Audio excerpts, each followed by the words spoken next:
Hi, and welcome to DCM's Pocket Production Workshop. My name is Megan Lowry. I am one of the helpers here at DCM, teaching classes, providing access to studios, tools, and knowledge. Thank you for attending, and let's get started.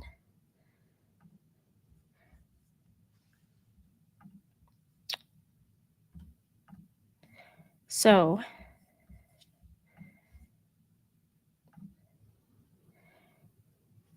the topics that we're going to cover are tips before you press record, production basics, sound and lighting, and navigating CapCut. If you're in person, we can have a hands-on practice. This will be a class that is recurring. So if you'd like to come on in, we can have some hands-on practice with all the things that we're learning today.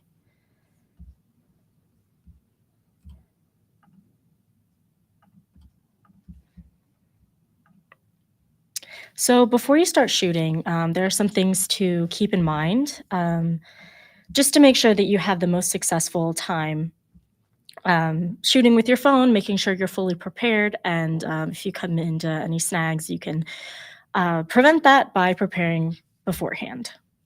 So first, we want to charge our battery. Videos and weather mainly kill the battery faster than if you were if you're just taking photos with your phone. So you want to make sure that you're fully charged before you go out to shoot, or make sure you have an external power bank. You could also plug your phone into the charger while you are recording, if you're just recording at home. Make sure any accessories that you have, any ring lights, any microphones, anything that you have to enhance your production, which we'll talk about a little bit later, make sure all of those are charged as well. Next, you want to check your storage. So, higher resolution, say you're putting your phone in 4K, use more storage. So, you want to keep that in mind. Make sure that you have enough space. And make sure that if you have a lot of pictures and videos already on your phone, you might want to get rid of them or put them on another device so you have enough room. And so it doesn't stop recording in the middle of your video. 3 to 5 gigabytes on your phone will be fine for HD footage. And then you want to think about your resolution and your frame rate as well. The higher the resolution and frame rate, that is going to take up more space as well. And finally, you want to clean your lens. A lot of people don't realize until it's too late that there's a speck on their lens, and then that completely takes over the integrity of your shot. You also want to consider where your footage is going to go. Is it going to go on TikTok, Instagram? Is it going to go on YouTube? That will affect the orientation that you want to hold your phone, whether it's landscape or portrait. Um, this will also affect your aspect ratio. A lot of times, if you are shooting in portrait mode, which is when you have your phone this way, if you're trying to convert that to YouTube, it's going to have, the sides of it are going to be black, or maybe you want to superimpose another video behind it or put a color behind it. So that's going to look a little wonky if you're going to YouTube. So it's always better to shoot horizontally, landscape, so you can convert that easily to different programs and different platforms. But ultimately, you want to think about where it's going to go. If it's going to go to YouTube, you'd obviously shoot horizontally, landscape. If it's going to go to any other platform, so mainly social media, then you can get away with the portrait mode. But ultimately, landscape does give you more flexibility. Also, silence your phone. If you get a phone call during your video is going to stop. So, a lot of times it's great to put your phone in airplane mode. So, no texts, no phone calls will come through, and you won't be interrupted or your video stopped, because that really can be annoying. If your video stops, you might have to start all over. You might have to snip something together and it won't look as cohesive. So, just make sure you silence your phone. You also don't want any, text tones or ringtones going off in the middle of your production. Remember that it's a phone, so not a camera. So these things can happen. And lastly, you want to know your rights. So a lot of times people don't really know what their rights are when they go out to shoot something. If you're in a public space, there's no expectation of privacy. So you're free to shoot anything, anyone. Of course, be mindful of getting in people's personal space. And a lot of people don't really want to be photographed or, in the background of your video. So it's always nice to ask people if they feel comfortable, so you don't cause any problems, but it's fully legal to shoot in public and to post that content. So it's not a crime if someone comes up to you and says that you're violating their rights. That is not true. It is not a crime to shoot in public. Also, people can never make you delete any footage. You might be asked to leave a private venue, like if you're in a mall or a store. You can be asked to leave or not film, but they cannot ask you to delete your content. That is yours. Those photos and videos that you take are your property. But if you go and publish some later because it is in a private spot, you might get in some legal trouble. They might sue you, um, but no one can force you or seize your content. The most that could happen is maybe a civil suit if you go ahead and post that stuff that is in a private sector. So that's the basics of kind of what to know before you start. It's really important to research further your rights so you know and you're fully prepared with the facts of where you can film and where you cannot film or where you can be asked to leave. So next we'll get into production basics. So just kind of making your video a little more um, interesting, the basics of using your camera and other tools that you can use. So first is stabilizing your phone. We have tripods here at DCM that you can rent out that are specifically for your phone. I think that is the best option for you, just to make a stabilized and nicely shot video. Next, you can do handheld. A lot of people will shoot like this, which is totally fine. That's kind of accepted in our current society, especially on social media, to just hold your phone up. There are phone gimbals that you can use, which kind of really help to stabilize when you are walking or when you're in a public space. You can just hold it up. It'll make it really stable, way more stable than handheld, especially if you're moving around and walking around. It'll get rid of all those, most of the, bounciness, and you can smoothly pan while you have a gimbal. And last, if you don't have any of these options, you can use a flat surface as your tripod. You can just like post your phone up on, a bookshelf, a desk, anything you need. So that can act as a tripod if you are easily in a space that has that. And you want it to generally be eye level with you. So try to aim to have your tripod or your surface that you're laying your phone on at an eye level. Next, we are going to talk about a bit about prepping your camera app. There are certain things that you can do to make sure that you know the focus is locked in on you and it looks as best, or whatever your subject you are filming, and it looks as best as it can. Oh, my bad. So in this photo, you can see that the focus is locked in on the cat's face. With most camera apps, you can just press the object that you want it to focus on. And if you see at the top, it says AE and AF lock. So that's great. So the exposure and the focus are locked. So you're not going to get any weird spikes in the exposure if you're turning your camera in different ways. And then also the focus is locked. So say somebody comes in the front of your camera or somebody's like messing around in the back, being a little flea to the camera, the focus will stay in one spot wherever you lock it in. So that shouldn't be an issue for you. Next, show, don't tell. So we're going to talk about the rule of thirds first. So in this picture, you can see that the bottom picture has your grid, and you can turn the grid on your camera to make sure that just to, make it easier for you to use the rule of thirds. This is kind of the most appealing to your eye. Of course, you can stand in the middle and you'll be the focus. But if you're really trying to get artistic, you can use the rule of thirds. That means that where these points intersect are where our eyes are naturally going in a photo or a video. So the top left intersection is where our eyes go first. So that's why we're focusing on this animal and its eye first. And then any of the other points, if you have something in those points, that is where our eyes naturally go. So that's always a good starting area for just kind of getting a more creative shot than if the subject is right in the middle. Next, shot types. You want to think about getting creative with your shot types and not just, again, focusing on just the middle of your frame. So we have medium, wide, close ups, over the shoulders, creative shots, macro shots. So wide is obviously an establishing shot. It is the widest frame you can get. Medium is a little closer. Close up, obviously, is close ups on the details. Macro is something you have to use a special lens for. There are lenses specifically for cell phones that you can just pop on. A lot of them are mainly macro, which gets you like, the tiniest details and you can zoom in more than you could with a close up. There's a lot of fisheye ones and maybe like an ultra wide lens that you can get for your phone. That's a nice add on if you want to, get certain details within your footage.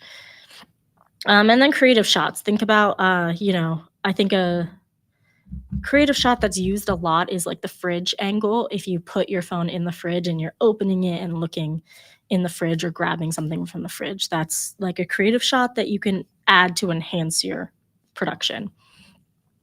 Next, zoom with your feet. When you zoom in on your phone, you're losing a lot of pixels and the quality just goes down. So it's better just to zoom with your feet, go in, you bring the camera physically closer to whatever you are filming rather than zooming in because you'll lose a lot of quality again in your production. Be careful not to get too close to people. A lot of people don't like when you're not respecting their personal space, and it can cause, physical safety issues for you. Even if you're filming in public, don't get too close to people. A lot of people don't like that. And just like, get a variety of shots, get creative. Mixing it up can really keep things interesting for your viewers and just add a lot more quality to your video.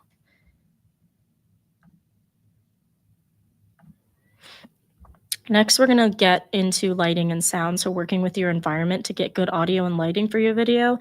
A lot of times, if you're in your own home, you can manipulate the lighting very well. If you're out in the environment, it can be a little tougher. So, we're going to talk a little bit of that, starting with lighting tips. With that, you want to look at your environment. What are the light sources? If you're out in the sun, don't shoot with the sun behind you because you're going to look really dark and underexposed. Try to get the sun in front of you.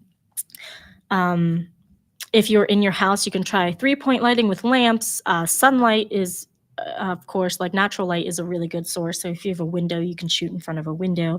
That'll give you really balanced light. If there's cloud coverage, that's great. So the sun isn't going to be as harsh.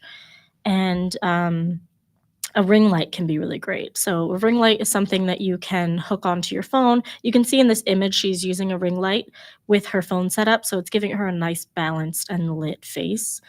This can be an awesome add-on and it's super portable, which is also great. So you can take it outside, you can take it to different rooms. And it's really just an easy add-on, easy and cheap add-on to make just your content look a little better.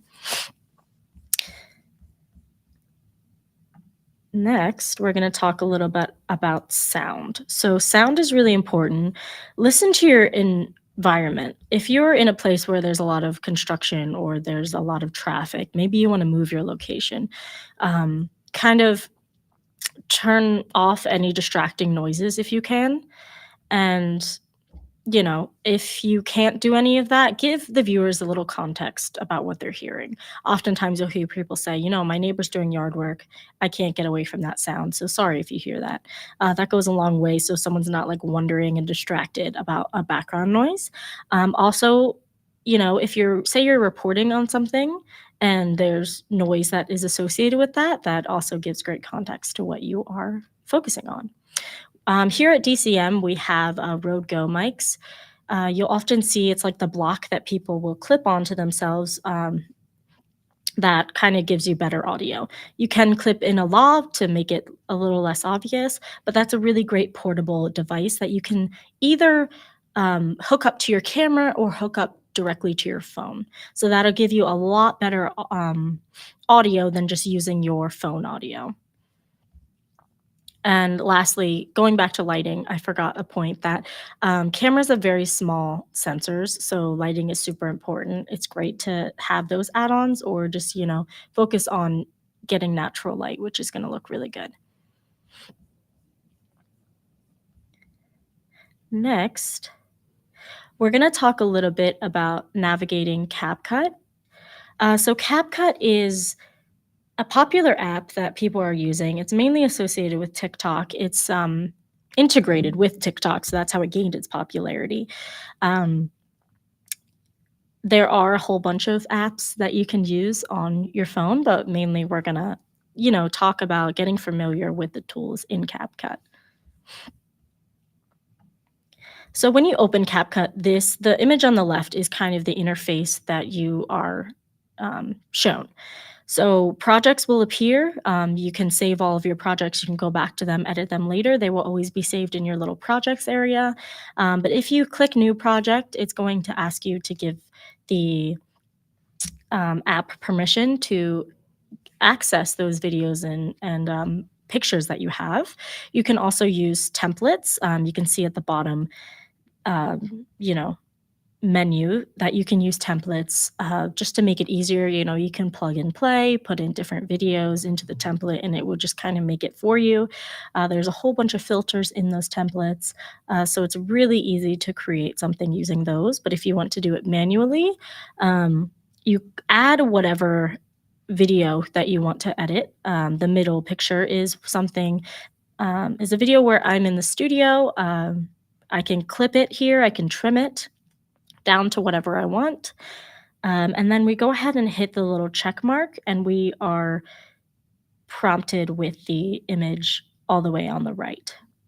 So here you can also trim it, so you don't have to worry about if you trim too much or if you didn't trim it in the initial um, area where it asks you what you want to trim. You can also add more videos to this. It doesn't just have to be one video. You can link other videos to this.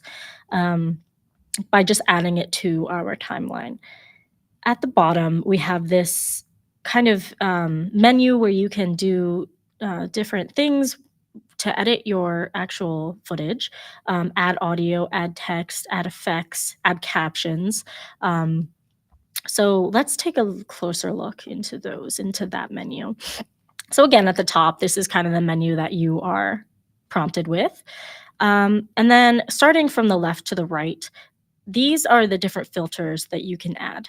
You can add a blur, you can add flickers, you can add kind of these pre-built effects just to make your content a little, just to enhance it and make it a little more fun, honestly.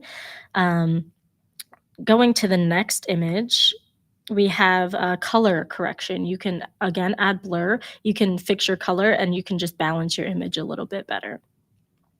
Going to the bottom, with sounds, a lot of popular TikTok sounds you can add, which is the first button.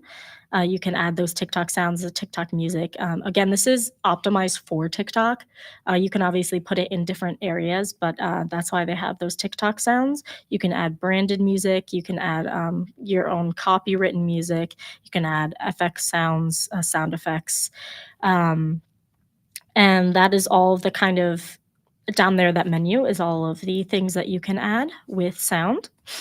And then moving to our last image, you can generate captions, which can really help with the accessibility of your content. If you add captions, people can just read things.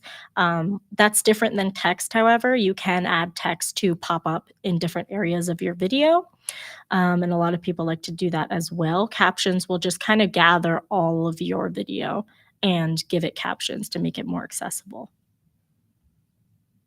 But there are a number of different ways that you can enhance your video with different things within CapCut. So it's kind of just a plug and play. You want to go ahead and just try different things, see what you like, see what you don't like, use a template. Um, if it's kind of a creative video that's going to social media, these can really just easily add things that if you were to edit this in a program like DaVinci Resolve or Premiere Pro, this would be a little more difficult and take more work. So these are just easy ways to quickly edit a video, which is great.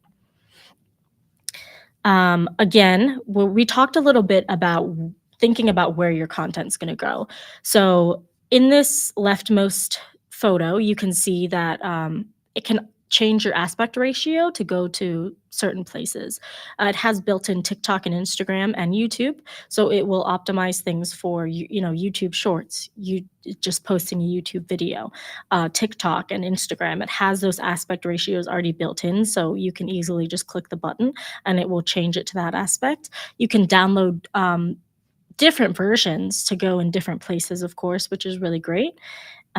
Or just like, depending on how you want it to look, you can just come up with your own aspect ratio and export it from there. Next, when you go to export, these are kind of the middle picture is the default frame rate and resolution. 1080p is going to go everywhere. 2K and 4K are phones and TVs and computers. That's kind of a waste to download it in those. Most will play 1080p just fine. Most won't play 4K. They'll just convert it to 1080p anyway. So I would stick with 1080p again to help with your storage. If you're exporting something as 4K, it's going to be a way bigger file. And that's, again, going to download to your phone. So you want to think about that because it's going to take up more storage if you're exporting something in 4K. Next, the frame rate default at 30, which is fine. That's gonna, be fine for social media and, um, any other platforms that you want to put it to, YouTube, Instagram, TikTok. It's gonna be just fine for that. So I would leave all of these details. The code rate is also whatever's recommended. So they are. You don't really have to do anything with this page. It's pretty already set up for you to export. So you can go ahead and just click export. And then you can see on the rightmost picture that it ended up in my projects bin. So I can go ahead and download it from there. I can go back and edit it if I need to, or I can start a brand new project. So that is all the basics of how to shoot with your phone, how to, kind of navigate CapCut. Again, there are a whole bunch of different programs that you can use. CapCut is the most popular right now and optimized. Just make it as easy as possible. Remember your rights, remember your, basic things on how to set up your phone and make it easy for you to get a really good product at the end. And it's really easy to actually produce on your phone. If you don't have a camera, that shouldn't stop you. You can get different add-ons or just keep it basic. As long as you get creative, you should end up with a great project. Again, we have some resources at Denver Community Media, such as tripods. We have some lighting that you could check out. And we also have new mics, which conveniently plug right into your phone and can enhance your audio. So check us out. Come tour us. Come check out the equipment that we have and see what you can do to enhance your pocket production. Thanks for watching.